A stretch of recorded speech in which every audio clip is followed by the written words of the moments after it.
Welcome to the heart of ancient Egypt. Our king was Osiris. He wasn't just a god, he was the architect of paradise. His queen, Isis, was the ultimate sorceress, the mind behind the kingdom's perfect order. But every paradise has a serpent. Osiris's own brother, Set, the embodiment of the desert and chaos, watched their perfection. Set didn't just plan a coup, he planned a personal execution. At a grand feast, he unveiled a magnificent custom-made sarcophagus. When Osiris, unsuspecting and jovial, lay inside, Set slammed the lid shut. But murder wasn't enough.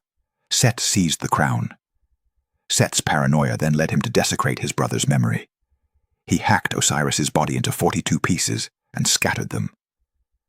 A new era had begun, the reign of pure, unchecked tyranny.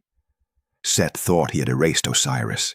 He forgot that the deepest magic is fueled by love. She transformed into a great bird, circling the land, starting the most desperate scavenger hunt. She wasn't alone. Nephthys, Set's own wife, disgusted by her husband's cruelty, Nephthys risked everything to help Isis in secret. Piece by piece she found them. Using the collected pieces and the forbidden words of power, Isis performed the ultimate act of resurrection. She restored Osiris's body.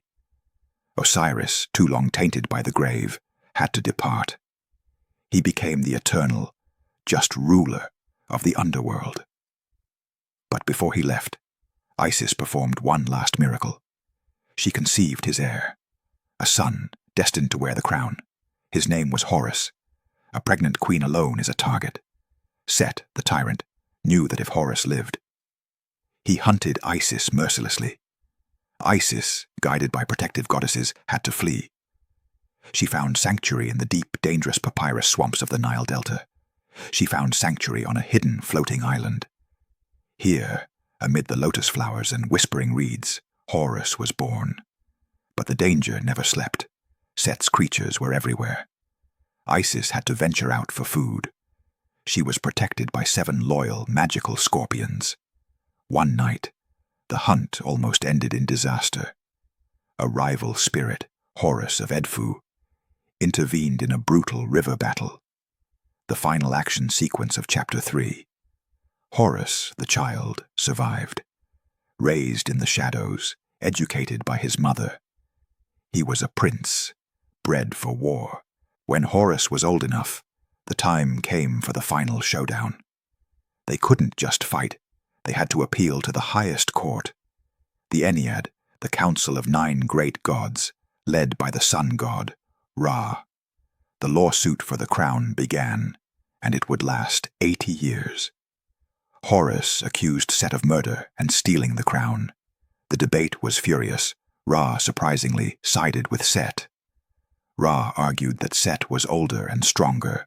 Horus was just a boy. The court was divided. To solve the deadlock, the gods arranged a series of contests. These trials lasted 80 years. Both gods cheated, fought, and pulled outrageous stunts.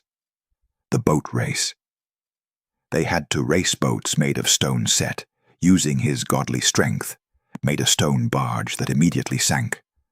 Horus, being smart, made his boat out of wood covered in plaster. Set raged, transforming into a hippopotamus and flipping Horus's boat. The judge, Thoth, called it a draw. Cheating, nullified, cheating. The poison feast. Set tried to poison Horus at a feast, offering him a goblet of beer. But Isis, ever watchful, used her magic to neutralize the poison before Horus even took a sip. Through all this, Horus lost his eye, his famous Eye of Horus, in a terrible battle with Set. Thoth, the god of wisdom, managed to magically heal it, turning the injury into a powerful symbol of health and protection. The trials dragged on, a cycle of fury and farce. Set was desperate. The court was stuck. But Isis was about to unleash her most brilliant and humiliating piece of revenge. The lettuce incident. Then came the most famous, and perhaps the most ridiculous challenge.